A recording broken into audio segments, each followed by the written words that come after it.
Coming up, we find out about the new graphics in Tiger Woods PGA TOUR 13. Darren Cross gives us tips on attacking in FIFA 12, and we crash out on our iPads, Burnout style.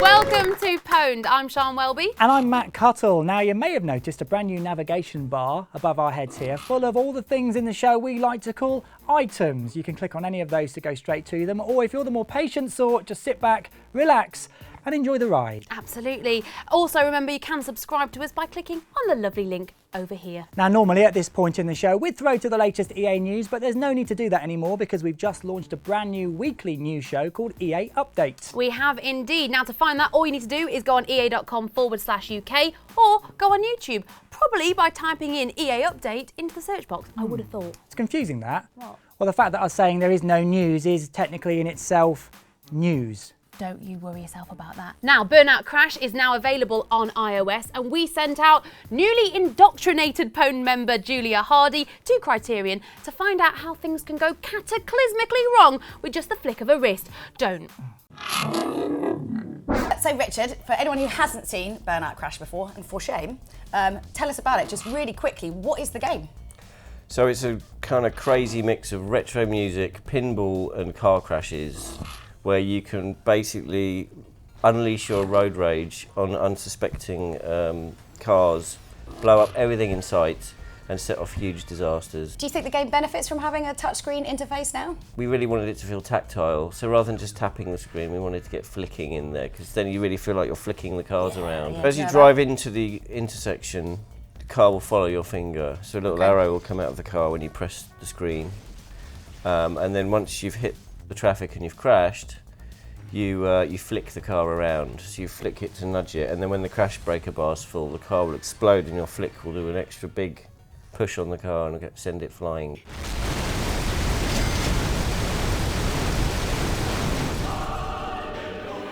It's the first game we've made which really epitomises our silly sense of humour. Pizza of fortune! Like a roulette, but with a cheese. We've got these features. One of them is, for example, the gold car, which there's one on every level hidden away that you can go and blow up. And when you blow it up, it plays Gold by Spandau Ballet. So in the game you can use Autolog and log in using your EA Origin account. Could you explain a little bit about how that works and what benefits you can get from it? All your Origin friends will be in Autolog automatically that have got Crash on their mobile device, and then you can compete with them. So you can see when they've beaten you on the high scores, it will send you alerts. And also we've got this thing called challenges, Autolog challenges, which is unique to Crash, where you can select a friend and then play one event, you get one attempt, and then it pings the score at them, and then it'll sit in their little inbox until they get a time to play as well. So it's very convenient for playing on the go kind of thing. As obviously you are a fan of destruction, what is the worst thing you've ever broken? I don't know if I can say that on television. Joining us now in the studio is the lovely Darren Cross from Match Magazine. Darren's got some more FIFA 12 tips for us. Darren, how are you? I'm very well, thanks. Thanks for having me back. No No worries. problem. Darren, what have you come to talk to us about today? Well, last time we looked at FIFA 12, we talked about defending tips, so I thought this time we'd take a look at attacking tips and the things that work for me online. Now, before you score a goal, you've got to get past defenders. Have you got any tips for getting past tricky defenders? Yeah, absolutely. One of my favourite techniques is the skill dribble, which you do by holding the pace control and the sprint buttons and then using the left stick for your direction.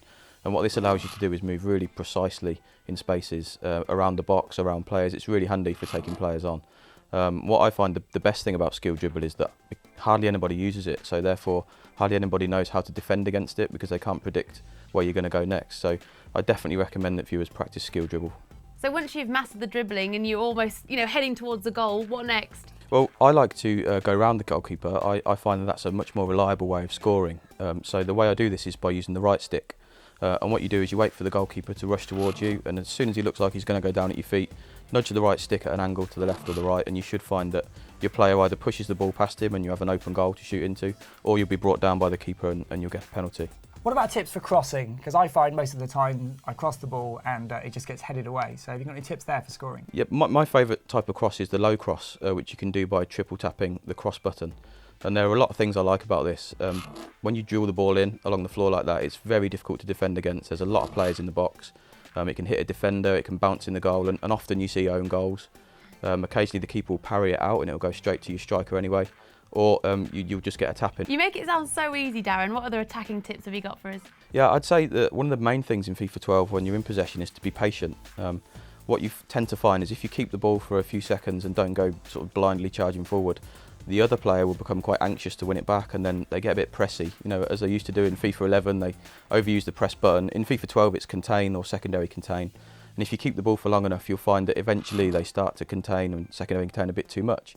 And as you can see in the clip that we've got here, what happens is a defender moves out, leaves a huge gap, and it's just a simple tap in for the striker. So it absolutely pays to be patient in FIFA 12. Now, if you're not a skilled dribbler, or you don't want to become a skilled dribbler, is there any other way of sort of getting the ball around the pitch and getting through to goal without having to have it stick to your feet? Yes, absolutely. The 1-2 is really effective in FIFA 12. It sounds like quite an obvious thing to talk about, really, but there are many different ways to use the 1-2. You don't just have to play it straight back with a short pass. So you could hold LB and press the short pass button.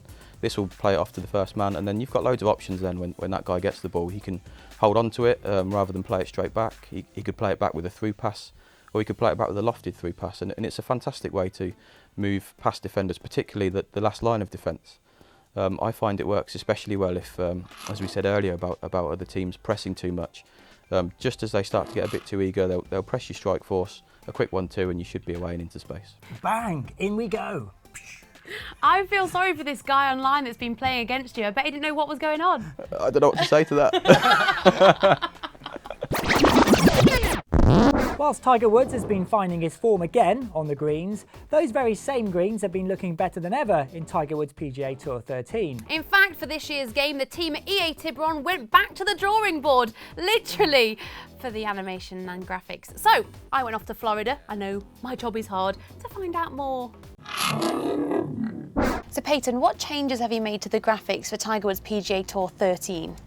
The biggest change would actually be the fact that we discarded all of the animation from previous years and went back to the beginning with all of the raw files and started from scratch. Over the years we'd been, we'd get a mocap file, we'd animate the hands, we'd animate the face for that particular skeleton. The next year we'd do some new animations, but we might have changed the skeleton. So we just incorporate that old animation onto that new skeleton, transfer it all over. And every year that we've been doing that, we've been losing a little bit of fidelity, a little bit of quality. By going back and starting from scratch with the raw files, we got all of the exact data that we had to begin with, all of the actual motion that we got from Tiger when he swung his clubs when he was 25 or 26. Every single swing animation has been completely redone. In previous games, if they swung the club, no matter how bad their shot was, they got the exact same animation. We've been mocapping a lot of golfers as well as Tiger Woods. And if you get a perfect swing, you will get their swing. If you mess it up, you're going to get your swing. As far as facial animation goes, we have added a lot of bones to the face. But typically we were using pose-to-pose animation. So we'd have Tiger Woods' smile and Tiger Woods' frown. And then we've decided that that just wasn't getting us the quality that we wanted. It was a little bit static and sometimes kind of creepy. If he held his smile for too long, he looked like the Joker. So we've gone back in and done a lot of the tweening. We've gone in and grabbed video footage and actually matched up smiles, matched up the transition of an angry expression. And you can actually see here where he's going from different expressions and crossing different expressions to really excited to just a smile to now his game face. And all of that happens within the same animation. From an art direction standpoint, everything in the game is new. The rendering has been upgraded to the point that now we have light flares and light shafts and sun glows, water. I mean, everything is going to be so different this year visually that it's probably going to be the biggest single leap we've made in the franchise in the last 8 years. Now this footage behind you here, it looks to me a bit like the ant technology that they're using in Battlefield 3 and FIFA. We actually had ant integrated partially. but we really couldn't take advantage of it until we did a full integration of it. So our crowd system, our swing mechanic, everything new we're doing gameplay-wise, it's all related to the fact that we're fully integrated with Ant now. And that's the difference. It is remarkable, actually. One of the mantras from the beginning of this project was that if it's subtle, we're not doing it. Everything that we're doing is going to be visible from the very beginning. Even if you walk into a store and hit play now, the differences are going to be huge.